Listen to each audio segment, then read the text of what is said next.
Hello friends, আসসালামু আলাইকুম। আজকে আপনাদেরকে দেখাবো ইমেজের কোয়ালিটি ঠিক রেখে কিভাবে একটা ইমেজের ওয়েট কমাতে হয়।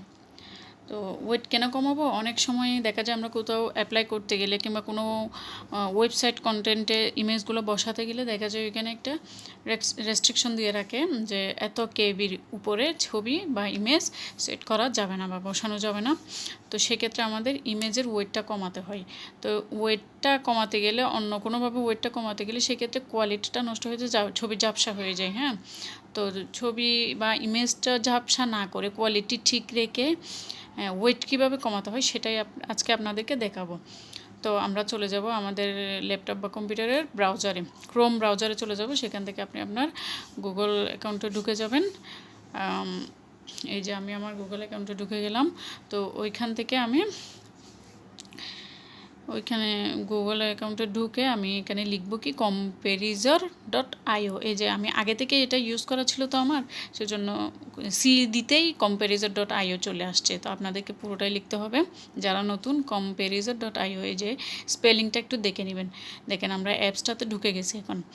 তো অ্যাপসটাতে ঢোকার পর আমাদের করতে হবে কি, নিচে একটু স্ক্রল করতে হবে। এই যে দেখেন, এই যে নিচে স্ক্রল করার পর এখানে একটা সিলেক্ট ফাইলস আসছে, সিলেক্ট ফাইলে ক্লিক করতে হবে। তো সিলেক্ট ফাইলে ক্লিক করার পর আমাদেরকে আমাদের ফাইলে নিয়ে যাবে। ফাইলে নিয়ে যাওয়ার পর এখানে আপনি আপনার যেই ইমেজটার ওয়েট কমাতে চাচ্ছেন, যে যতটুকু ওইখানে রেস্ট্রিকশন দিয়ে রেখেছে তার চাইতে হয়তো ওয়েটটা একটু বেশি আছে, তো ওই ইমেজটার আপনি ওয়েটটা কমাতে চাচ্ছেন। যে ইমেজটার ওয়েট আপনি কমাতে চাচ্ছেন সেই ইমেজটা আপনি ফাইল থেকে সিলেক্ট করে নেবেন। তো আমি আমার যে কোনো একটা ইমেজ সিলেক্ট করে আপনাদেরকে দেখিয়ে দিচ্ছি। এই যে ওটা সিলেক্ট করেছে এই ইমেজটা, এখন ওপেন করব। ওপেন করার সাথে সাথে আমার অ্যাপসে চলে আসবে, এটা comparison.io অ্যাপসে। তো দেখেন আগে ছিল 47 কেবি। দেখেন আপনারা, আগে ছিল 47 কেবি, এখন হয়ে গেছে 28 কেবি।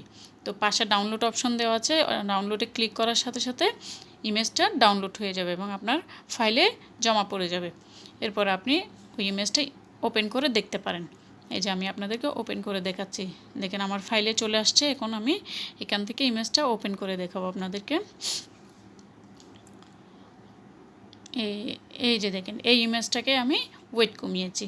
মানে এটার আগে 47 কেবি ছিল, পরে 28 কেবি হয়ে গেছে, কিন্তু এটার কোয়ালিটিটা বরাবর ঠিক আছে, একদম ঝাপসা না, পুরোপুরি আগের মতোই ক্লিয়ার। তো আজকে এই পর্যন্ত, সবাই ভালো থাকবেন। আল্লাহ হাফেজ।